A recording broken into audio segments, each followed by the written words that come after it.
Hello, group. Welcome to Module 4 of How to Become an Elite Health Coach, and it is keeping clients motivated. How do we actually make people want to do the things we want them to do?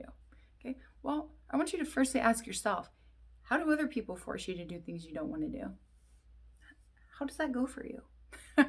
We all say some people work better with accountability. They work better having someone, call them up and stay on their butt about something. Other people need freedom and they need to be ready.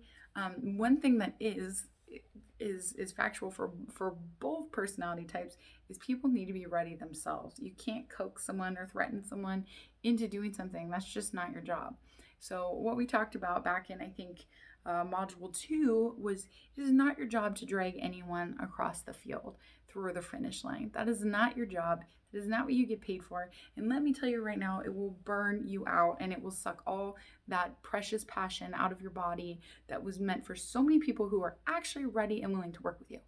So do not take that lightly and don't give that away freely, and do not waste that on the wrong client. So how do we do this? How do we keep our clients motivated? One, like I said, come back to those two most important factors. It is your job to educate and empower, not drag anyone else there. You empower someone in their ability to do for themselves. Sometimes it takes hearing it from someone else. It takes someone else saying, I see this potential in you. I see it. I know it's there. I know there's a piece of you that is just super strong, super powerful. And when you're ready to tap into that, you come find me. They need somebody else to believe in them because maybe their confidence isn't there. That does not mean that you say, come on, I'm going to do this for you. You can't do it for them. In fact, making that really clear from the get-go is really, really important. I cannot do this for you. And frankly, I don't work with people who aren't ready for this exact reason, right? Because you'll burn out and it'll waste all that juice that you need. And that is your precious, precious passion juice. And you don't want to give that away. You don't want to waste it. You don't even want to waste it for them. Maybe they show up later and they're ready for it. And you don't want to be that burnt out coach who's like, okay, burr, burr, burr. Imagine if you had a personal trainer like that who's just like, do this, do that. You're going to be kind of, that's not going to, whereas when they're like, hey, and they're on it and they're like, you're really gaining, your strength gains are really improving. You're doing a great job. Good form in that one. Let's push it a little harder. You can do it. You can do it. Look what you did. You thought you could stop here and you didn't. I actually had a personal trainer like that. I paid her really well. She was one of the best personal trainers in our area, let me tell you. And she kicked my butt. It was for my second book cover shoot. She kicked my butt for 6 months. And that was really hard for someone like me because I'm the kind of person who needs to be ready myself. Like I just do it myself and I don't want people to have to push me. It gives me anxiety. But sometimes we need a little fire under our butt. And I knew that in this circumstance, I was already really into working out and all that. And I needed someone who would put some fire under my butt. And I needed to get uncomfortable. We can't grow in a state of comfort, right? And I knew that I needed to grow in this area. I wanted to take it to a new level. And so I hired her. And she pushed me. She was not a softy person at all. She wasn't very forgiving. I'm not a big complainer or anything, so that made it easier on her. I kind of suck it up. But at most sessions, I wondered if I was going to either puke, pass out, or cry. I'm not going to lie. Most sessions, they didn't happen, but I really thought it was close because she pushed me so hard. But you know what happened when she pushed me? Not only did I start getting abs for the first time in my life, which is comical now because I just had a baby a week ago, and it's going to be a while before those things show up again. But she showed me that where I thought I stopped, I didn't. She showed me that the threshold that I had in my own head of myself wasn't my actual threshold, that I was actually really unaware of my own personal capabilities. That is a cool coach. That is what a coach does.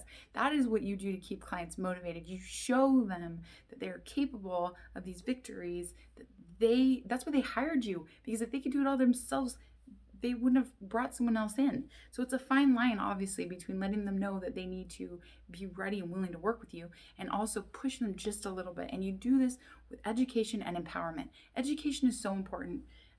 For example, working in gut health, my passion is mental health. So if I get somebody in front of me who is struggling with really bad anxiety and depression, being able to educate them and say, hey, okay, one, I validate where you're coming from with that. On a personal level, I I understand it quite a bit for what I can, not being you. And I totally validate that. On an educational level, do you know that the gut is responsible for 90% of our serotonin and 50% of our dopamine? These are our main happy juice hormones that are supposed to be going to our brain. So imagine if your body's just not making it because your gut is jacked up, right? Your body's just not making it. So educationally, you don't need to feel like there is no hope for you. You don't need to feel like it's just your fault, like it's just the way you're seeing things, like this is just going to last forever, right? That education is a beautiful thing.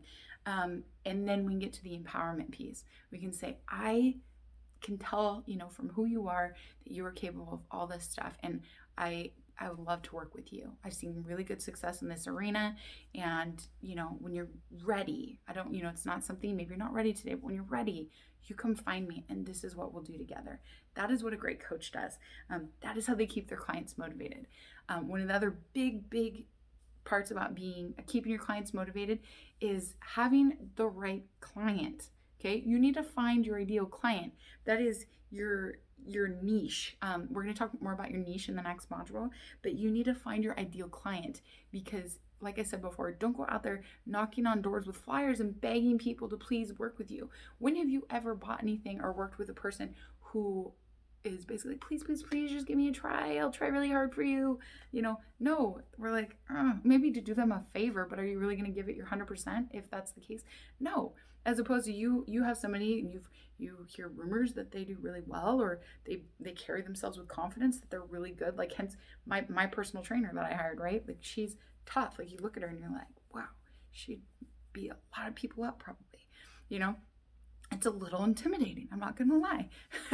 And you look at her and you talk to her and she's not going, hey, yeah, please come work with me. She's like, hey, I'll see what I have availability wise. These are my prices. This is what I do. But she knows she's good. She knows she's had a bunch of competition. I didn't do the competition thing.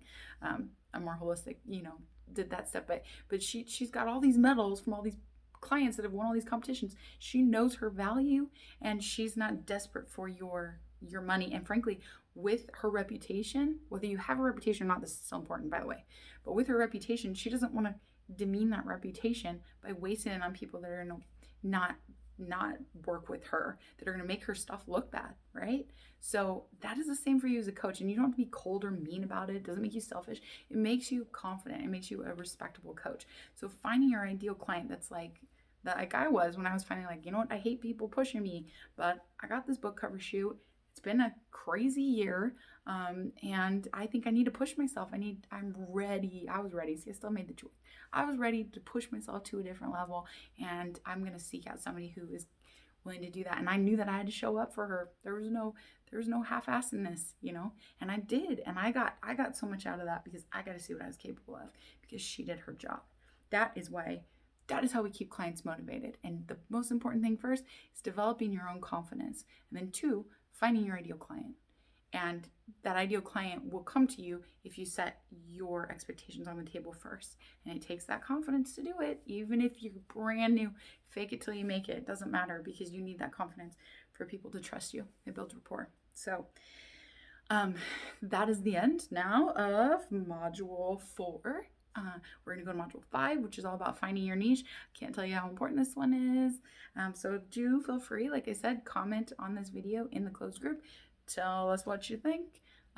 Tell us how maybe you're using it, how you've used it and succeeded in the past, areas that maybe you want to use in the future because maybe you need some help with this.